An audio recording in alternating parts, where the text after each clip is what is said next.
جو کمزور جمہوریت آپ کو نظر آ رہی ہے، ان کی منصوبہ بندی اس کمزور جمہوریت کو ختم کرنے کی تھی۔ ہم نے اپنی سیاست قربان کر کے ہم نے نہ صرف ریاست بچائی بلکہ اس کمزور جمہوریت کو بچایا۔ اور آج جو شبر زیدی بات کر رہے ہیں، جو اس وقت کے ایف بی آر کے چیئرمین تھے پچھلے ادوار کے، وہ جو کہتے ہیں کہ جناب آنے والی انتخابات کے نتیجے میں جو جماعت حکومت بنائے گی وہ بدقسمت ہوگی، بات وہ ٹھیک کہتے ہیں، جو کچھ وہ کر کے گئے ہیں، مگر ہم یہ سمجھتے ہیں کہ جو ہم کہہ رہے تھے کہ ہم نے سیاست قربان کی ریاست پہ، اس بات کو تقویت ملتی ہے کہ ہم اپنی سیاست اور غیر مقبول فیصلے کر کے ریاست بچا رہے ہیں، اور آنے والے انتخابات کے نتیجے میں جو ہم دیکھ رہے ہیں، لوگوں کی آنکھوں میں چمک، امید جو دیکھ رہے ہیں، وہ نواز شریف کے حوالے سے ہے۔ ہم نے پہلے بھی بڑے بڑے چیلنج کو قبول کیا۔ کیا ہم نے 2013 کے چیلنج کو، جو پاکستان کے اندر دہشت گردی تھی، پاکستان کے اندر اندھیرے تھے، پاکستان کے اندر مہنگائی تھی، پاکستان کے اندر قرضوں کی جو ایک لمبی لائن تھی اور کوئی ڈیولپمنٹ نہیں تھی، پاکستان ایک کھنڈر بن گیا تھا، اس چیلنج کو قبول کر کے ہم نے دکھایا۔ اس وقت کے ریزرو جب ہم نے 2013 میں حکومت سنبھالی کیا تھے، اور 2018 میں جب حکومت چھوڑی اس وقت ہم ریزرو کیا چھوڑ کے گئے، یہ سب قوم کے سامنے ہے۔ مگر میں یہ ضرور کہنا چاہتا ہوں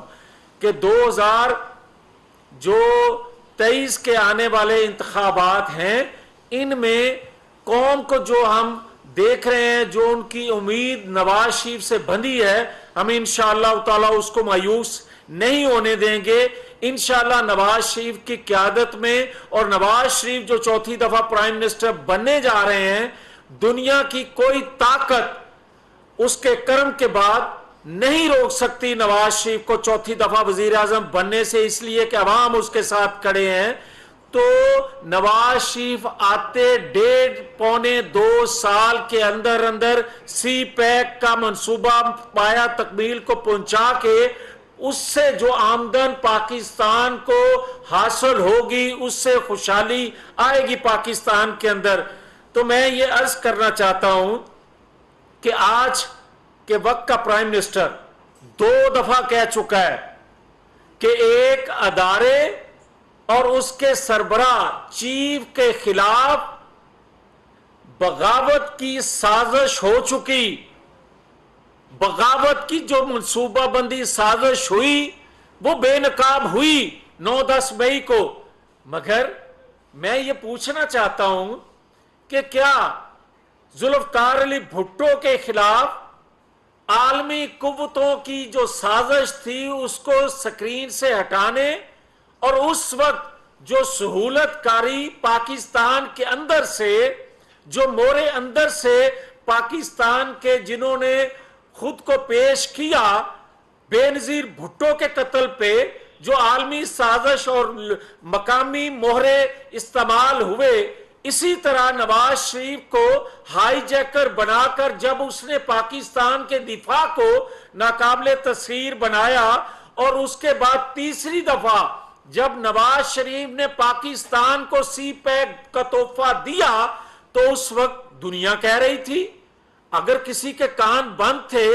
تو میں اس کا تو کچھ کہہ نہیں سکتا، آنکھیں کھلی تھی سب کی، سب جانتے تھے، سب کہہ رہے تھے نواز شریف کو بھی کہ آپ نے پاکستان کے دفاع کو ناقابل تسخیر بنانے کے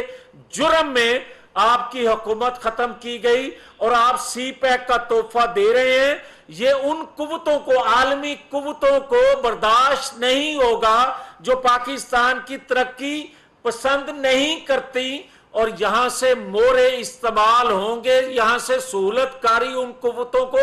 ملے گی، اور پھر ملی، اور پھر آج مجھے یہ کہنے میں کوئی عار نہیں کہ ادارے پاکستان کے مضبوط ادارے، پاکستان کے دفاعی ادارے اور اس کے چیف کے خلاف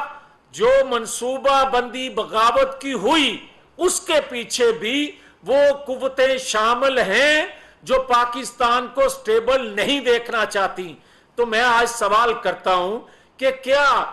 نئی قانون سازی کر کے آپ ان مجرموں تک پہنچنا چاہتے ہیں یا ان کو سہولت دینا چاہتے ہیں؟ قانون پاکستان کے اندر پہلے بھی بے شمار ہیں، مگر وہ قانون، وہ آئین بے گناہ کو پکڑے جانے سے، ہاتھ ڈالنے سے نہیں روک سکتا۔ تو مجھے آج کو یہ بتائے کہ کیا ایک ثابت شدہ جو ملزم ہے، مجرم ہے، اس کو ہاتھ ڈالنے سے کون سی قوتیں رکاوٹ ڈال رہی ہیں جس کی وجہ سے اس کو ججز گیٹ سے بھی لے کے جایا جاتا ہے، اس کو وہ سہولتیں درخواست دینے پر، اتنی درخواستیں پاکستان کی ہسٹری میں کسی شخص نے، کسی جماعت نے نہیں دی ہوں گی جتنی درخواستیں دینے کا ریکارڈ اس نے قائم کیا، اور اس پر اس کو فائدہ، اس کو سہولت، اس کو ریلیف دیا گیا۔ مگر آج کوئی یہ بتائے کہ کیا توشہ خانہ کیس جو ہے وہ سب کے سامنے نہیں ہے؟ اس پہ نئے ثبوتوں کی کوئی ضرورت ہے کیا؟ 9-10 مئی کا جو سانحہ ہوا اس پر نئے کوئی ثبوتوں کی ضرورت ہے؟ نہ ہونے کے باوجود بھی کیا آج تک اس پہ ہاتھ نہیں ڈالا جا سکتا؟ اور کیوں نہیں ڈالا جا سکتا؟ اور میں سمجھتا ہوں اگر ایک ادارے نے خود احتسابی اپنے اندر کی، اور جو حاضر سروس لوگ تھے جو سہولت کاری کا رول ادا کر رہے تھے، ان پہ ہاتھ ڈال کے اچھا کیا، مگر کیا ہی اچھا ہوتا اگر وہ اپنے ریٹائر ہونے والے ان کرداروں پر بھی ہاتھ ڈالتے جو 2017 میں ایکٹیو ہوئے، اور ان کے ایکٹیو ہونے کی وجہ سے 9-10 مئی کا سانحہ پیش آیا۔ تو میں یہ کہوں گا کہ کیا پاکستان کے اندر جو شخص لایا گیا اور جس کو جو پہلے دن سے ہی کسی عہدے کا اہل نہیں تھا، مگر اس کو لانا تھا، لانے والوں نے لا کے بٹھا دیا، اور جو اہل تھے ان کو ہٹانا تھا، اس لیے ان کو نااہل کر دیا۔ تو پھر آج سوال قوم کر رہی ہے کہ یہ تو بتایا جائے کہ جو نااہل کیے گئے کیا وہ درخواستوں پہ درخواستیں دیں؟ تمام کردار بے نقاب ہونے کے باوجود، اقرار کرنے کے باوجود، کیا ان کے ساتھ وہی سلوک کیا جائے جو مجرموں کے ساتھ سلوک کیا جاتا ہے، اور مجرم کے ساتھ وہ سلوک کیا جائے جو بے گناہ کے ساتھ کیا جاتا ہے؟ یہ ہے انصاف پاکستان کا؟ یہ ہے ترازو کے دونوں پلڑے برابر؟ یہ نہیں ہے اس طرح۔ اور اگر آپ یہ سمجھتے ہیں کہ ایک شخص کو بار بار ریلیف دیا جائے محض اس لیے کہ وہ پروجیکٹ جو فیل ہو چکا، لیکن بیچ میں وہ یونیورسٹی بھی ہیں جو واقعی صوبوں میں بننا چاہتی ہیں، انسٹیٹیوٹ نہیں ہے، یونیورسٹی ہے۔ انسٹیٹیوٹ تو یس بالکل وہ ڈومین ہے۔ تو میں یہ کہنا چاہتا ہوں کہ ہم آپ کے ساتھ ہیں، سپورٹ کرتے ہیں، لیکن جو صحیح کاز ہے اس پہ ہمیں جانا چاہیے۔ کوالٹی کے لیے بہت ضروری ہے کہ ہم اس پہ ذرا زیادہ فوکس کریں۔ بہت مہربانی۔ آنریبل منسٹر صاحب، پروجیکٹ جو ہے ان کا جو منصوبہ ہے وہ پایا تکمیل تک پہنچنا چاہیے۔ تو میں گزارش کروں گا کہ بہت ہو گئی، ہم اپنا مذاق تمسخر خود اڑا رہے ہیں، اس ریاست سے کھیل رہے ہیں۔ اب اس ریاست سے کھیلنا بند ہونا چاہیے۔ آئین قانون کے مطابق جو ڈومین ہے اداروں کی، اس میں رہنا چاہیے۔ اور ایسے قوانین کا سہارا یا ایسے قوانین جو بنیادی انسانی حقوق یا آئین سے متصادم ہوں ان کو نہیں سپورٹ کرنا چاہیے، نہیں بنانا چاہیے، جس سے دنیا میں ہمارا مذاق اڑے اور ہم کسی طور پر بھی اس کے حق میں نہیں ہیں۔ اور اگر کوئی حکومتی جانب سے کوئی ایسا بل آتا ہے تو مت یہ کہا جائے کہ یہ مسلم لیگ لے کر آ رہی ہے بل، اس کو پھر قومی حکومت کا بل تو کہہ سکتے ہیں آپ، مگر اس کا اگر کوئی ایسا فعل ہوتا ہے جس کو آئین، قانون یا بنیادی انسانی حقوق سے متصادم سمجھا جاتا ہے، اس کو کہا جائے یہ مسلم لیگ کی طرف سے بل آیا۔ اور کوئی ریلیف کا کام، کوئی آئینی قانونی کام کیے جائیں تو اس کو کہا جائے یہ قومی حکومت کا کارنامہ ہے، یہ مناسب نہیں ہے۔ اور میں یہ عرض کرنا آخر میں چاہتا ہوں کہ نواز شریف کی قیادت میں مجھ جیسے مسلم لیگ کے لاکھوں کروڑوں جو ورکر کام کرتے ہیں، انہوں نے سیکھا ہے نواز شریف سے ووٹ کو عزت دو، انہوں نے سیکھا ہے آئین قانون کی پاسداری کرو، انہوں نے سیکھا ہے کہ اگر آئین قانون سے ماورا پہلے کوئی آواز بلند کرتا، خلاف بلند کرتا تھا تو اس وقت بھی ہم اس کے خلاف نام لے کر بات کرتے تھے۔ آئندہ بھی اگر کبھی کوئی آئین قانون سے ماورا قدم اٹھے گا، آواز اٹھے گی تو اس پر بھی بات کریں گے، اسی میں پاکستان کی بھلائی ہے۔ اور اگر کوئی یہ سمجھتا ہے کہ ہم نے آئین قانون کی پاسداری یا ووٹ کو عزت دو کی بات کرنا چھوڑ دی کسی مسلط کے تحت، تو بالکل کوئی مسلط نہیں ہے۔ ہم یہ سمجھتے ہیں کہ ہماری جد و جہد کے نتیجے میں ایک ادارے نے خود احتسابی اپنے اندر کی، ایک ادارے نے، طاقتور ادارے نے کہا کہ ہم پولیٹیکل ہیں، ہمیں اپنی جد و جہد کے ثمرات ملنا شروع ہو گئے، ہماری کسی سے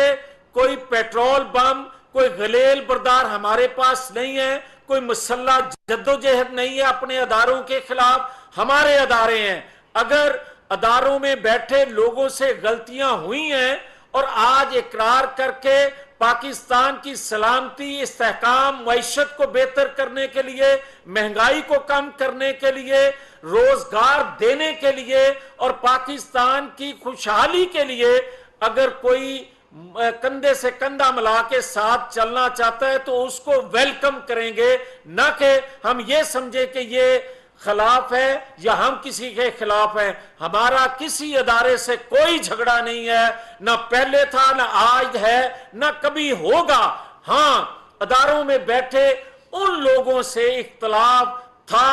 ہے، رہے گا جو پاکستان کی ترقی میں رکاوٹ بنتے ہیں، جو پاکستان کے آئین کی پاسداری میں رکاوٹ بنتے ہیں۔ یہ دنیا میں ایسا ہوتا ہے، اور جن ریاستوں نے ترقی کی ہے انہوں نے اپنے آئین پر عمل کرتے ہوئے ترقی کی ہے۔ تمام اداروں نے ایک پیج پر ہو کر ترقی کی ہے، نہ کہ جو ایک پیج کا ذکر یہ کیا کرتا تھا وہ ایک پیج نہیں تھا، وہ مفادات کا ایک مجموعہ تھا، مفادات کا ایک پیج تھا جو پھٹا۔ آج جو کچھ اداروں کے اندر سے آوازیں آپ کو ملتی ہیں، یا اگر کوئی بات کرتا ہے کہ ستمبر کے بعد کیا انصاف ملے گا، تو میں اس کے بارے میں اور کچھ نہیں کہہ سکتا۔ اگر چاروں طرف سے ایک آواز آ رہی ہو کہ کیا ستمبر کے بعد یہ فیصلہ آئے گا، ستمبر کے بعد وہ فلاں آئے گا، تو اس کا میں جواب صرف یہ دے سکتا ہوں کہ اگر انصاف کا ترازو کے پلڑے برابر ہوں تو کسی کو یہ بات کرنے کی ضرورت پیش نہ آئے۔ بہت شکریہ۔